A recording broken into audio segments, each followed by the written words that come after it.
folks, and welcome to the Hillbilly Kitchen. Today we're going to be making fried rice.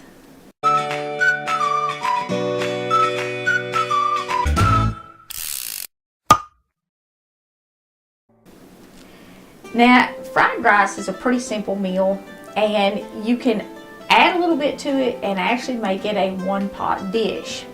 And you can also cook a big pot of long grain rice ahead of time and use it in several dishes throughout the week, which will save you a lot of time if you're working and coming home and cooking at night. But for this recipe, you're going to need about a cup of uncooked long grain rice, which is going to take 2 cups of water and a little butter and stuff like that. And I've already got my 2 cups of water over at the stove boiling. You're going to need 2 eggs, about half a cup of carrots, and about half a cup of peas. The carrots and the peas are mostly for color, and normally I would use frozen peas in this, but right now the frozen food section in the grocery stores around here looks like the Antarctic. There is nothing there. It's just wasteland. So I'm using canned peas. They will work, but if you've got fresh or frozen, they taste a little better than the canned in this.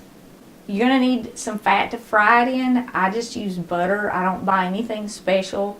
And I've got my butter here. This is about half a stick of butter, and I've divided it up. Part of it's going in my rice when I cook it. Part of it will go in the pan to fry it, and a little bit of it will go in the pan to fry my eggs.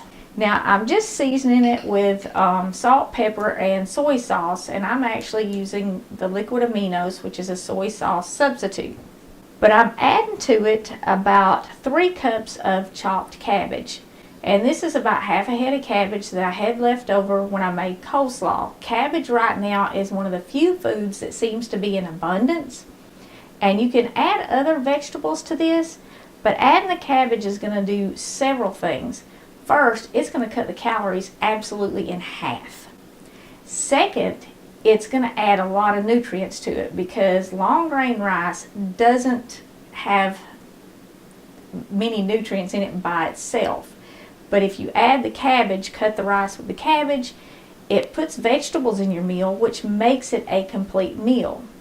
Now you can also add a little meat to this. You can add chicken, you can add pork, you can add beef, whatever you've got. Canned stuff, leftovers, it doesn't matter. Anything will work. And I've just got a can of chicken breast that I'm going to add to it. Because, like I said, that gives you a complete meal. It gives you protein, it gives you vegetables, and then you've got your starch or your rice for kind of your filler. But let's go over to the stove and start cooking. Now, when you're making rice, long grain rice, like I said, you can cook a great big pot of this and have it in meals through the week. You can do this.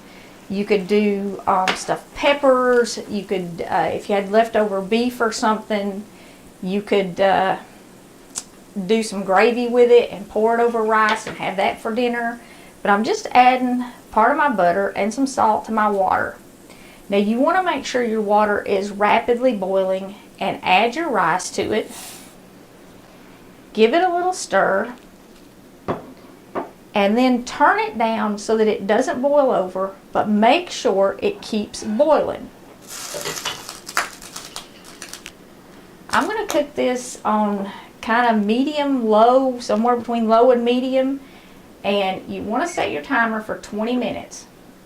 Now, if you do that and you leave the lid on it, your rice will come out perfect every time. Okay, the next thing I'm going to do is I'm just going to add a little bit of butter to my pan to cook my egg in, and I'm going to put a little salt and a little pepper in my egg, not too much.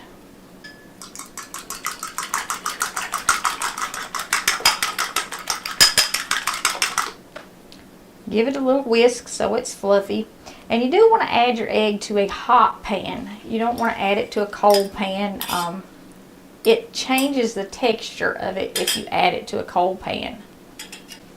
Now, you can cook this in a sheet, just cook it like an omelet and roll it up and chop it up.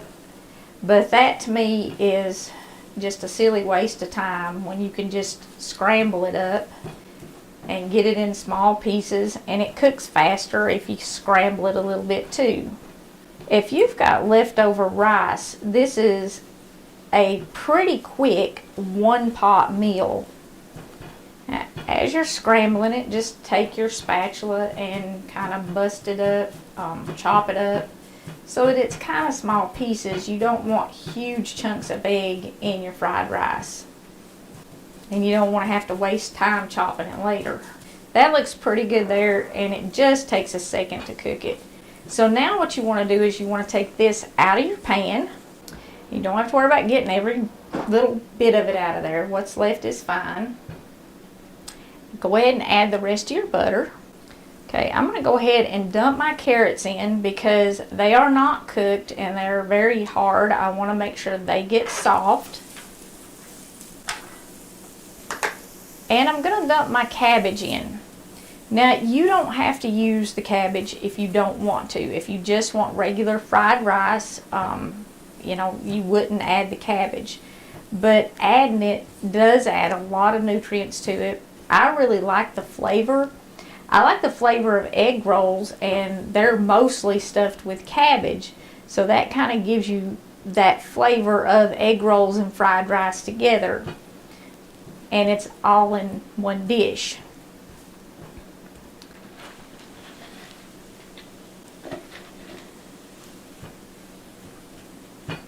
Now, if I was using fresh peas, you could go ahead and add those. Frozen peas, you'd want to wait just a little while until it starts to cook down a little bit. But because these are canned peas, they're already really soft. So I'm going to wait until after I add my rice to add those peas. I'm going to go ahead and add a little bit of salt to this.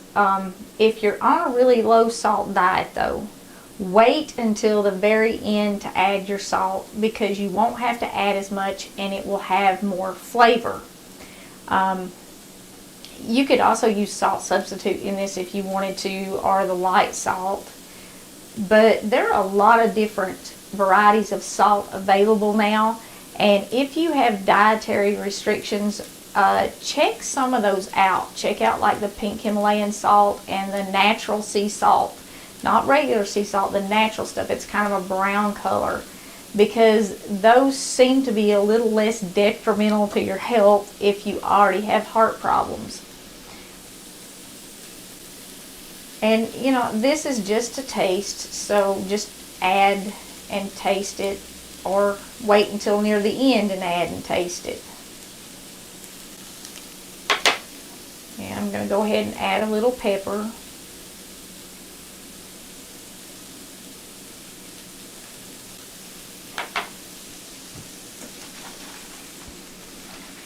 And I'm going to go ahead and add just a little bit of this soy sauce. Now, or liquid aminos. When you're cooking with this stuff, if you haven't cooked a lot with it, go slow. It's really strong, and a little bit makes a big difference really fast.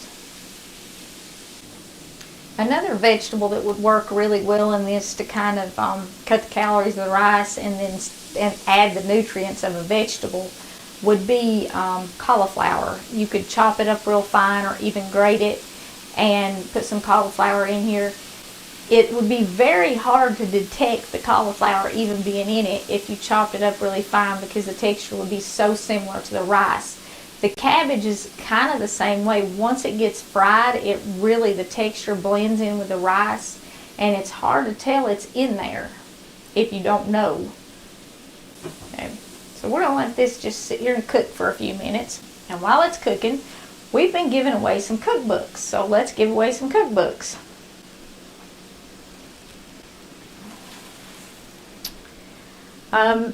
I've mailed out 3 of these, and I have 2 people who have won a cookbook that I haven't heard from you yet. So if you've been entering to win this and you haven't watched the last few videos, I think it's the blueberry smoothie and the sweet and sour sauce. Go back and watch those because I haven't heard from the people who I announced in those videos yet. And if you didn't watch the sweet and sour sauce yet, go back and watch that sweet and sour sauce because that really makes a nice little side with this, something to add a little extra something to it. And you could also make chicken and stuff like that and add to it. if you wanted a bigger dinner, egg rolls, whatever.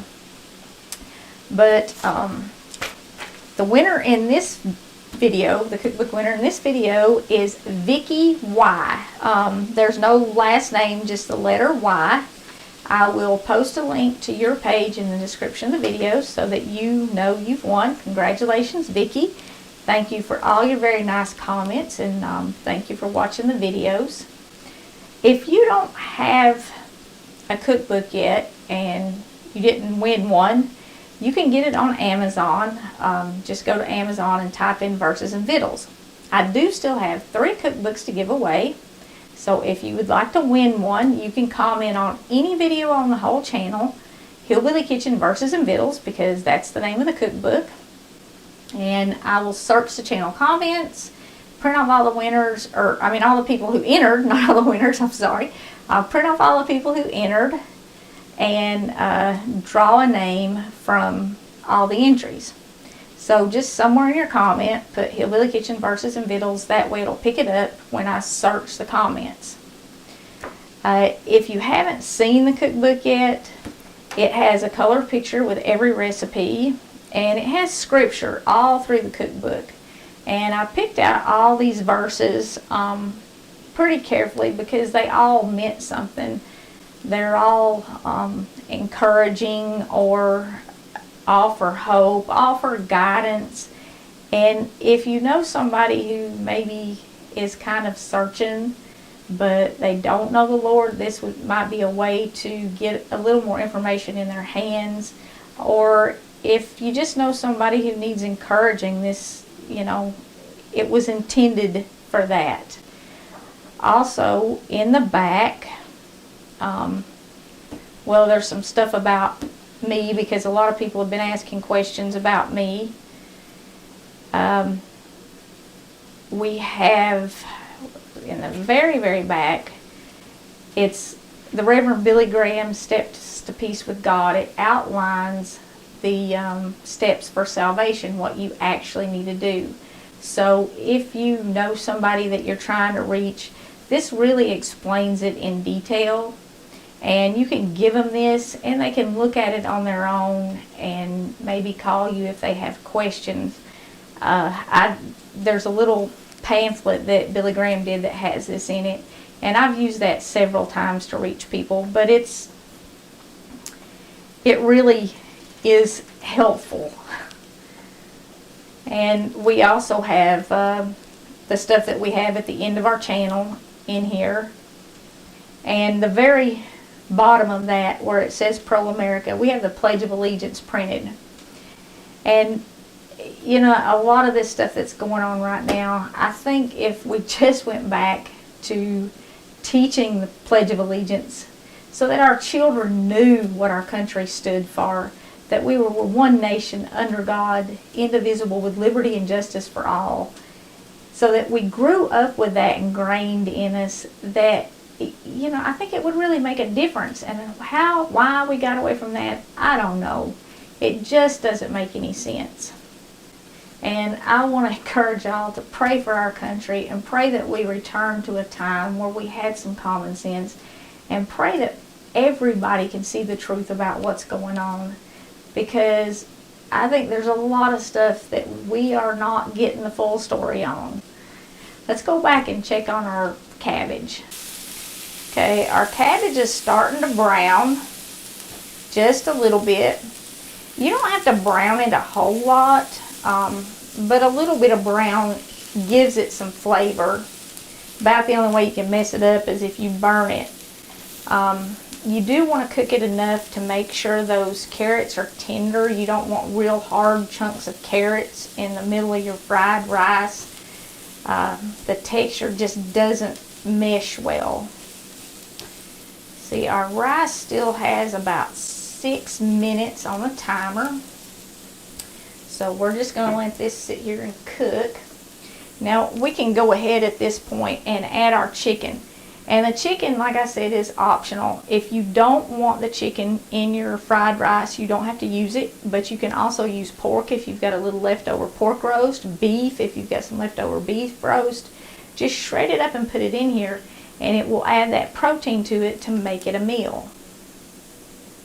Or a can of anything.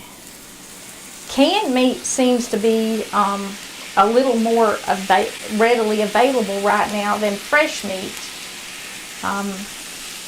You do want to make sure you drain it well if you're using canned stuff.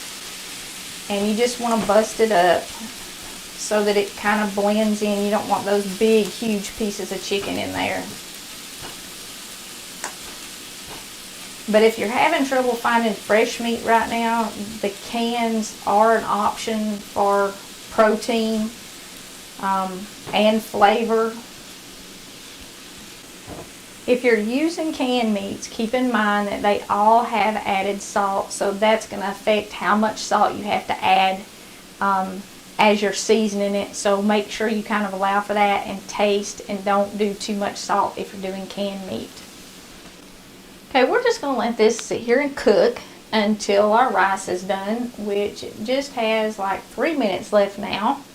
And like I said, if you put that lid on there and you leave it on there for 20 minutes and don't take it off, make sure it's turned down enough so that it doesn't boil over, but it's still boiling, it'll come out perfect. You don't need any kind of special pot or anything special to cook it, just a tight lid. While our rice finishes cooking, I want to say thank you. I got a very nice gift in the mail about a week apart. If y'all have been having trouble with shipping, you're not the only one. I received this pan in a box that was completely crushed, and the only thing left in it was the pan. Even the inner wrapper was ripped up on it, and there was nothing else in it. And I had no idea where it came from. And a week later, I received this pan. Both very, very nice pans, and the box was busted open, but it did have a gift receipt in it. Thank you, Patrick, very much. These are very nice, and I can't wait to use them. It took them a while to get here. Both pans are fine. They weren't damaged, just the boxes. So thank you so much. And I really appreciate you watching the channel and supporting the channel. Okay, our rice is done. And you can see there, all the liquid is completely absorbed.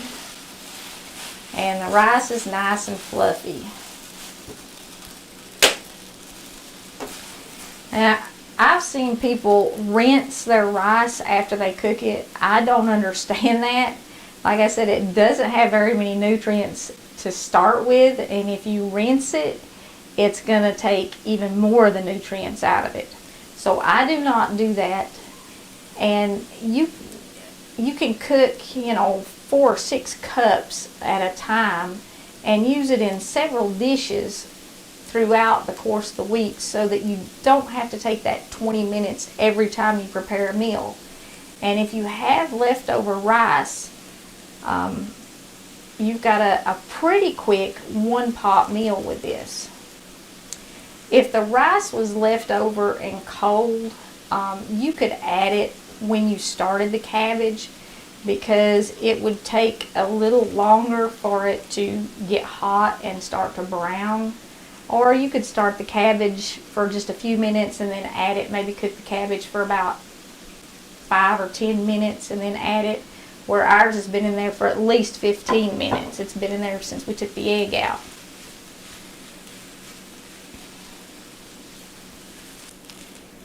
You are going to need a pretty big pan if you make this much of this at one time. Now, if you're using leftover rice, especially, it would be really easy to cut this recipe in half if you were cooking for just 1 or 2 people.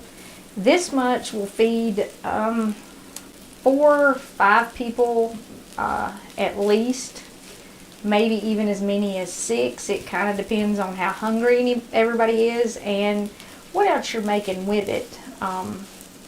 If this is all you're having, I would say probably no more than 4 people.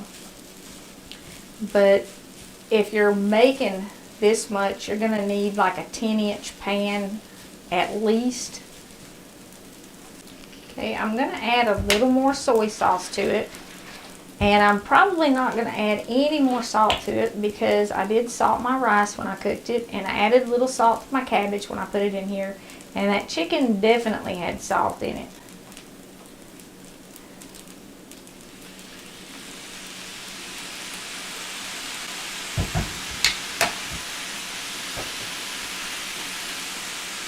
I'm also going to add a little more pepper.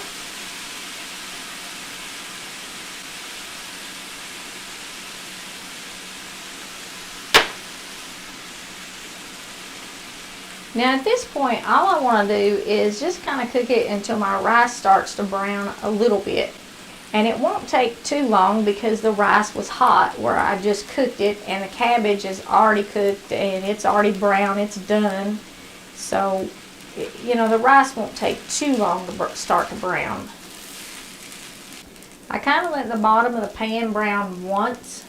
So now I'm going to go ahead and add my eggs back in because I want to make sure they're good and hot. And I'm going to add my peas in to make sure they get good and hot. And when the bottom browns again, I'm going to give it a stir and let the bottom brown one more time. And that should be good for the whole recipe. I mean, that should give it the right texture. It should be about the right color. And the rice will be like fried rice. It'll have that fried rice texture rather than the steam texture. Give it a good stir and make sure everything is mixed up.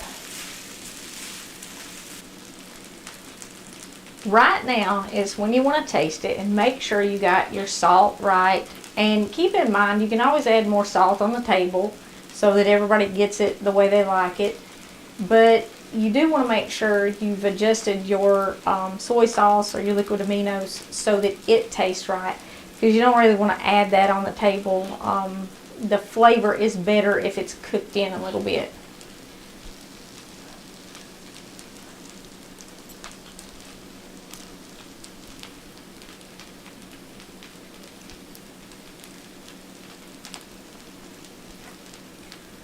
I think I'm going to add a little bit more to mine. I probably, by the time I add this, will have about a teaspoon in there. But it's entirely up to you how much you want. Okay, that's all there is to it. If you've got leftover rice, you've got a one-pot meal in about 20 minutes.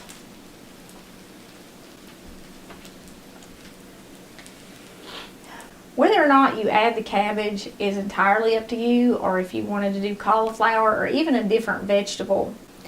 And depending on your diet, you might even want to use a larger ratio of cabbage and less rice to cut the calories and to cut the sugar content in the recipe even more. It's really something that you can play with and you can adjust, you can adapt it to suit your tastes and your dietary needs.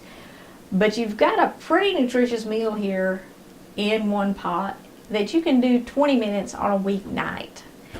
This is the kind of dish that is going to get us through these food shortages until things get back to normal and they get the supply chains restored and the grocery stores refilled, which I sure do hope is soon, because it's still getting worse here. Every time I go to the grocery store, there's less and less in there and less to pick from, and fresh meat is just almost untouchable. It's so expensive. The canned meat in this, though, really works well, and if you've got just a little bit of leftover, you can stretch it a long way. So hang on to this recipe. It's good enough to keep even after this ends, but it'll definitely help get you through this crisis that we're going through. Please pray for our country and pray for each other. If you haven't already, don't forget to click like and subscribe before you leave. And until next time, remember to put God first.